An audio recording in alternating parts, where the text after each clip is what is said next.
தமிழ்நாடு மனிதவள அமைச்சர் சரத்குமார் தன் குழந்தைக்கு மாத்திரையை வெறியூட்டும் பொருள் போன்று பயன்படுத்தியது குற்றம் எனவும் இதுகுறித்து தமிழ்நாடு அரசு விசாரணை மேற்கொண்டு நடவடிக்கை எடுக்க வேண்டும் எனவும் கொடைக்கானலைச் சேர்ந்த குழந்தைகள் நல மருத்துவர் மதன்குமார் வலியுறுத்தியுள்ளார்.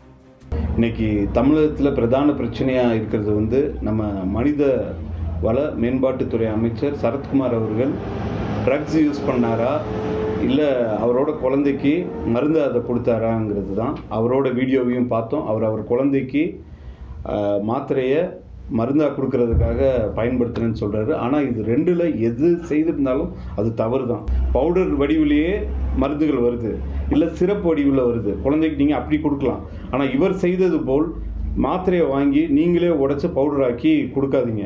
ஒருவேளை எதிர்க்கட்சிகள் சொல்கிறது போல் அது குழந்தைக்கு கொடுக்கப்பட்டதில்லை, இவர் தான் ட்ரக்ஸ் யூஸ் பண்ணியிருந்தாருன்னா அதுவும் ரொம்ப கெடுதல். கொக்கைன் போன்ற ட்ரக்ஸ் சிவியராக பிரெயினை டேமேஜ் பண்ணும். Please say no to drugs.